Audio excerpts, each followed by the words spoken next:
Hello and welcome to NFT Decree. I'm Barry and today we are again looking at Dark Country, the spoopy western, Weird West NFT card game. So if you watched any of my previous videos, we've gone over the cards that are available in the game, both for the factions and the neutral cards. But what I've discovered is there's actually been some cards minted, so that's cards that are created, but are not yet in the game. So after a little bit of sleuthing, I managed to track down 17 cards that aren't yet available, and I thought I would finish off the roundup of card analysis by going through them today. Now, I don't have any experience of playing with any of these cards. They're not available to be played with, so I'll have to just make assumptions and a little bit of theory crafting based on what I think they could do. So let's start with the first one, and that is Plagrat. So 4 cost, 1 attack, 2 health, beast with Frenzy and Fatal Strike. So this is in the neutral faction, so the icon just under the cost in the top left tells you what faction it is. And there's already a beast deck out of neutral. So this to me is pretty much fine. 4 cost for instant removal is kind of the or single card removal is kind of the curve where I see the deck or the game's playing out at. So having an alternative way for one-shotting a large creature that isn't a spell on the same turn is an interesting kind of card mechanic. You know, if more cards gain spell immune, the value of this goes up. If if more cards gain Guardian, maybe the value of this comes down. They can take that first hit. Although I'm not sure at the moment if Guardian protects you from Fatal Strike or not. But yeah, this card, fits into the curve perfectly and would see play if it was available now. Next up, we have the Succubus. So that is a 3 cost neutral, 1 attack, 1 defense or 1 health. With the deploy ability of set target creatures, so creatures, health to 1. Again, this is pretty decent. It gives you your sort of removal for large creatures, but slightly conditional in that you're going to have the ability to do that final damage. So you're going to have a creature on the board, or you're going to have another damage dealing spell, or something with Frenzy in hand as well. So the 3 cost is good. I'm not sure if it's a little too strong at 3. Maybe it should be 4. But worth testing. But I think it's fine, even if it was a little above the curve, or in terms of its tuning. I don't think it's too bad, and it should see play.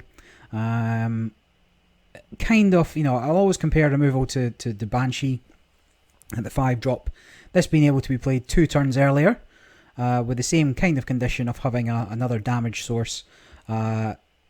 It's not strictly better because Banshee comes with a 3/3 body, but it is still up there. So yeah, this would see play as well, and looking forward to it being in the game.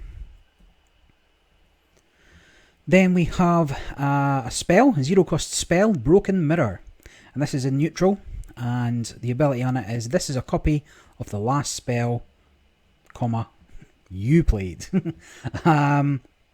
This is not only a broken mirror, but it is a broken card.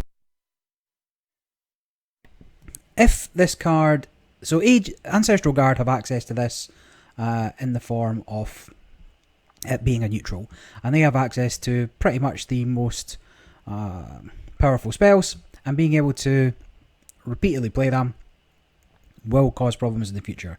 Even if it's not a huge problem now, this restricts future game design, and it shouldn't be put into the game as is.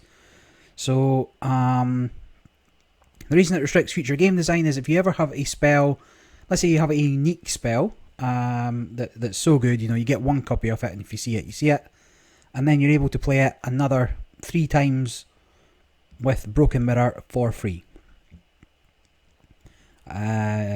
Even if Broken Mirror had a cost, say a 2 cost or a 3 cost, it would still be difficult to balance, and it's actually, I don't see any way that this doesn't get banned at some point if it goes into the game, or have some significant adjustments to it. Even if it was, even at a 4 cost, it's still possibly playable. And being 0 is just broken. So if this makes it into the game as is, you're going to see some very heavy spell decks that just destroy things. If nothing else, it means that you can do your Piazza infinite combo, where it duplicates the spells, go back to hand. You drop Piazza, you do a lightning bolt for 2. So that's 9, turn 9. You've got a lightning bolt, Piazza, and this in hand, and you win the game. So it is bonkers as it is. Even if that spell became the lightning bolt and returned to hand at a 2 cost, it might be slightly better, but it needs some additional restrictions.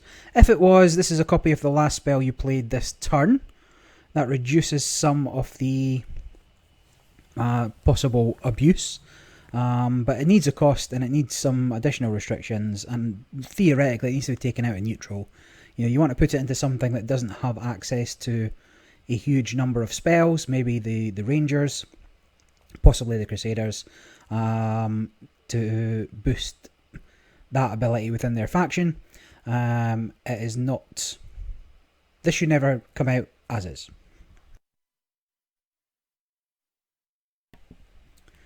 Then we have a 3 cost beast, the Alpha Beast. So 3 for 3/3, pretty much the, if we're saying that's the curve. It's a neutral card, but has last word, transform another friendly beast to Alpha Beast and give it +1/+2. So that Alpha Beast would be a 4/5, which is pretty good. There's lots of cheap beasts, and it's quite easy to get sort of double bodies on the board and stuff. If the last word ability also follows when a beast becomes an Alpha Beast, then you've got a pretty nice chain there. You give your weenies a little bit of a boost, but it does require you to have cards on board. It's not too strong at the 3 slot. I think it's fine. I think it'll be interesting if it sees play. Then we have the Undead Wicked Paladin. It's 10 cost 10/10. That's where we're saying the big bodies end up. Kind of the top end of what you are. I've not seen anything at 11 or 12 yet. But usually they'll come with an additional ability. Or receive a boost from somewhere else. But here, the Wicked Paladin you maybe recognise from the login screen. Obviously, so cool that it's there, but not cool that it's not in the game yet. And the ability is all friendly undead creatures have +1/+1. It's fine as a finisher, right? I mean, undead doesn't have a huge amount of support, so this is good that it does something. Getting to turn 10, playing this, boosting your other creatures, sneak in for that little bit of extra damage, or perhaps take yourself out of danger with the health on some of them. Makes sense. Absolutely fine. In terms of how the game grows, I think this might have a slot in undead decks.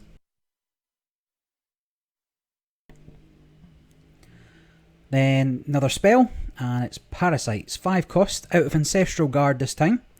And, they're what I was saying earlier, they're strong on their spells.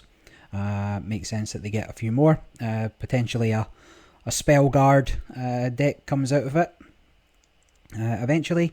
And the ability on this one is creature fights itself. So target creature fights itself.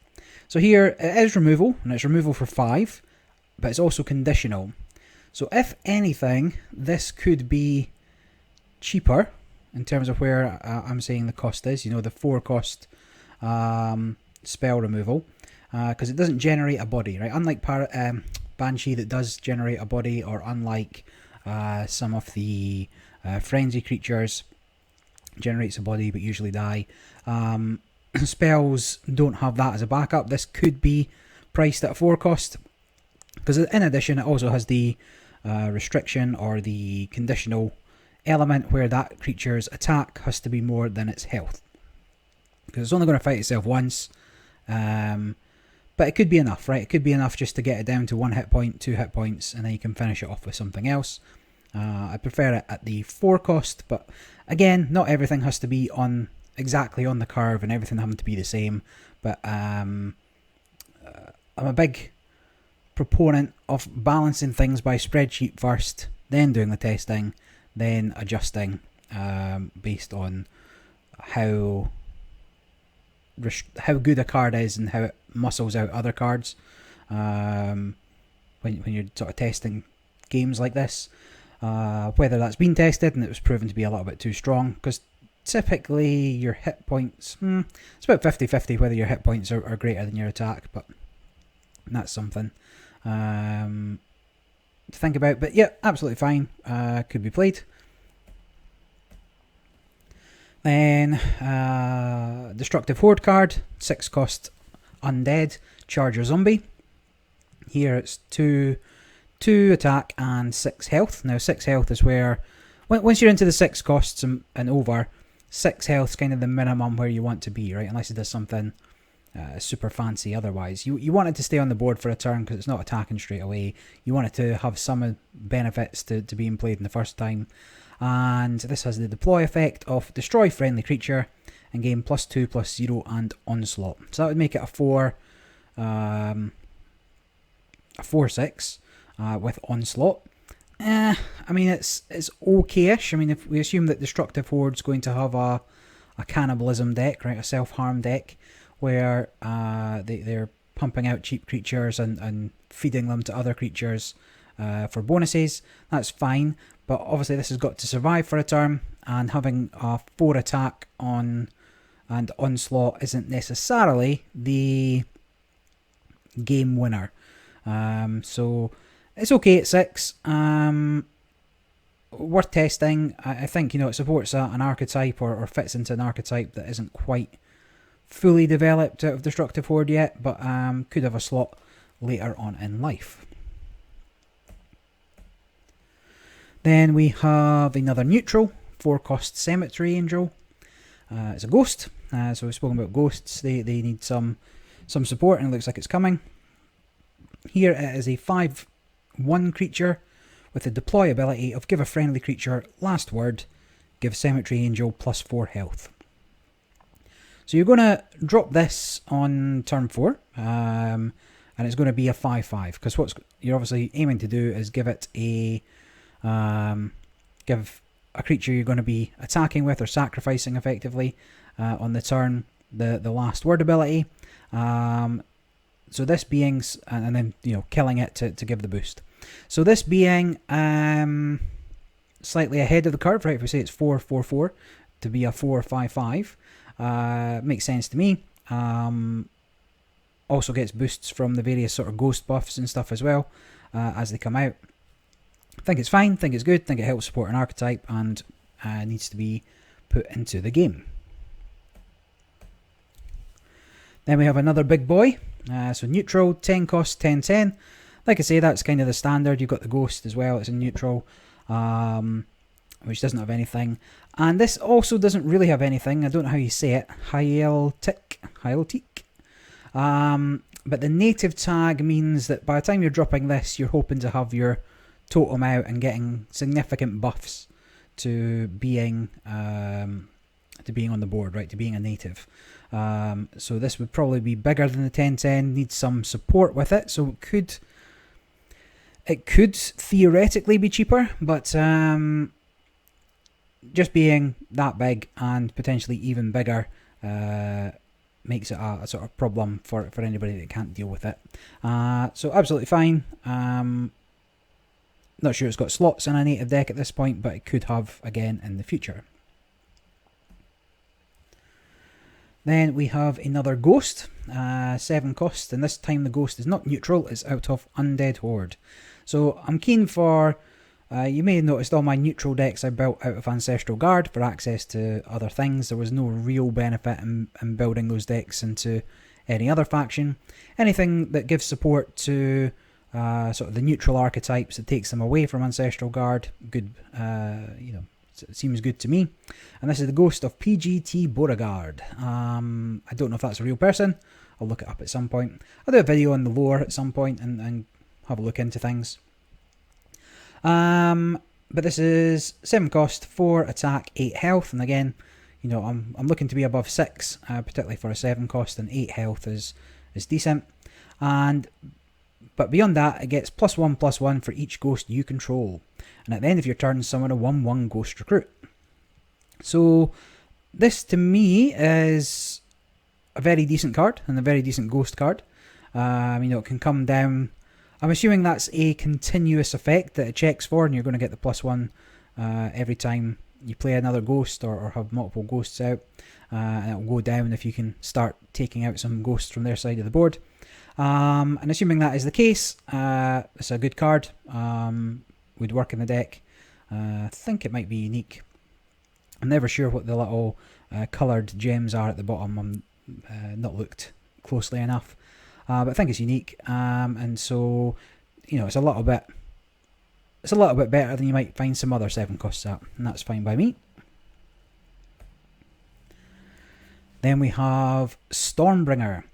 So 8 cost, Ancestral Guard, a 5/8. Again, just looking for that high health, the high attacks. Not what's the word I'm after? Nothing too shabby either. But what this gives you is spells have onslaught. So if we assume that purple is unique again, so this would be a unique card. And some cool art, this sort of cool snake, thunder snake. This is interesting. Again, I spoke a little bit there about a potential spell guard deck, you know, a spell ancestral guard deck. And this is an example of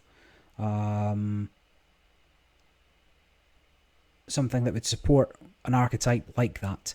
So at the moment, Ancestral Guard have access to a whole bunch of board wipes. You know, you got a whole bunch of weenies on the board. You wipe it with a thunderstorm. If all their health was 1, and you're hitting them for 4, you know, you get you know, up to 7. You get up to like 21 damage from a tornado and Stormbringer on board.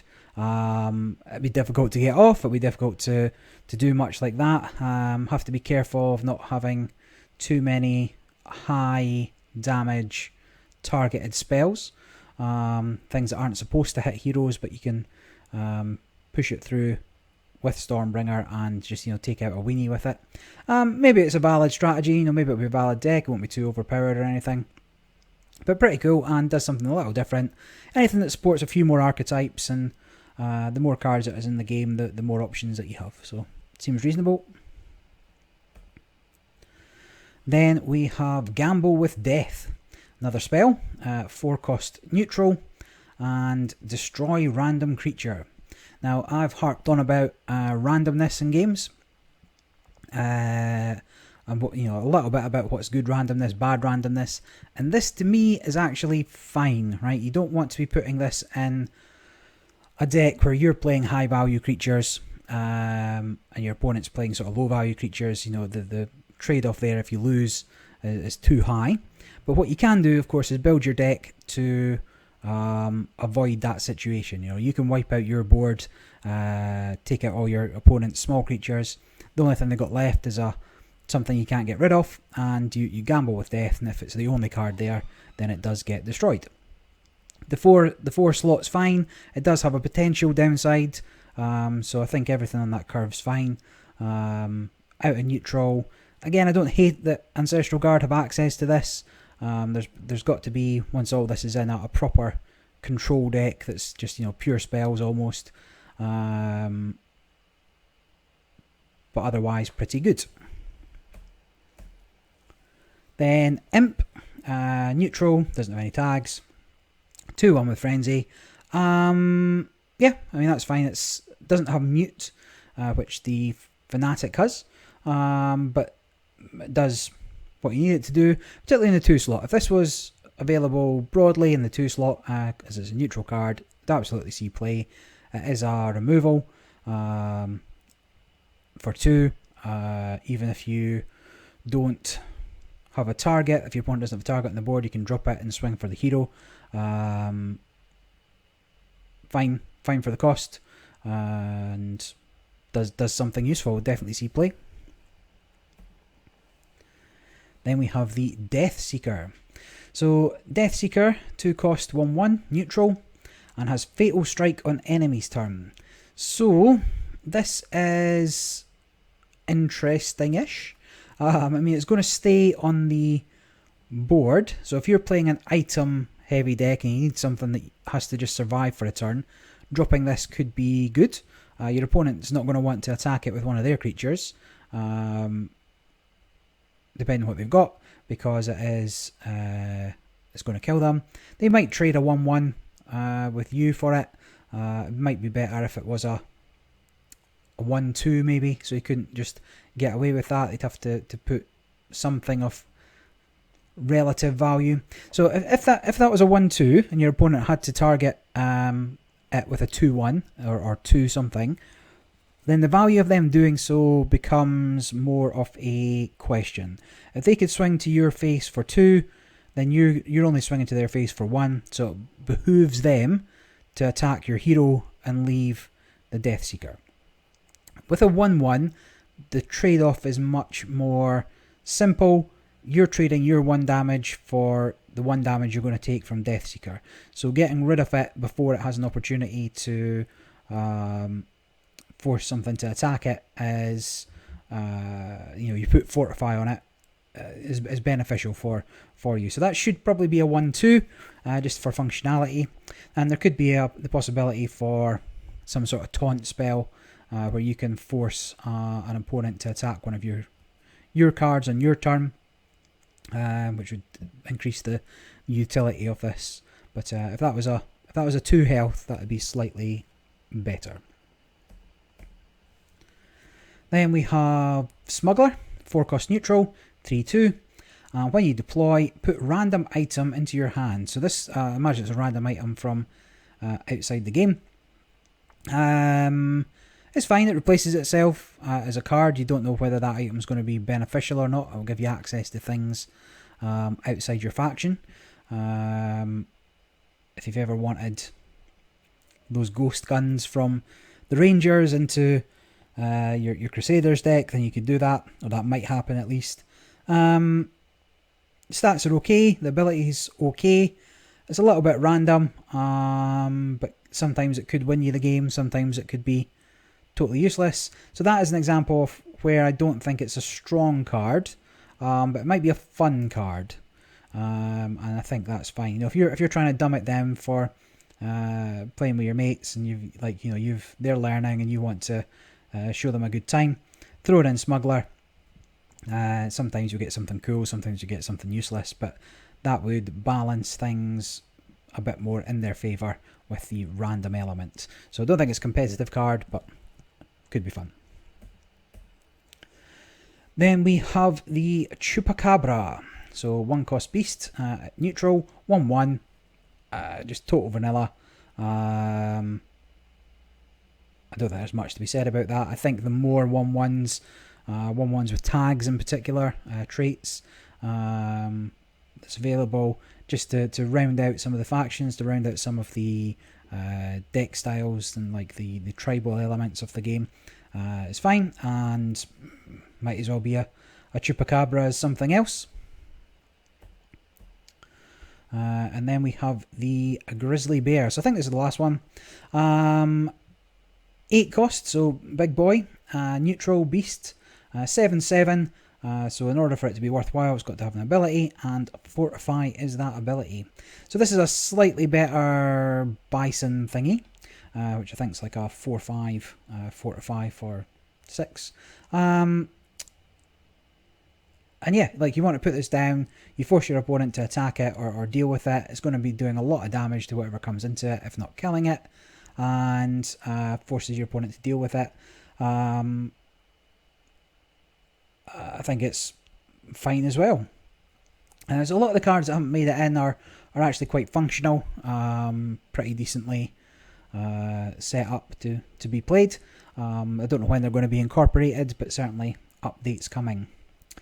So with that said, that's everything looked at that I can find in game. If there's anything I've missed, let me know. Put a comment down below, and I will have a look to see if there's any other cards that I've not quite covered.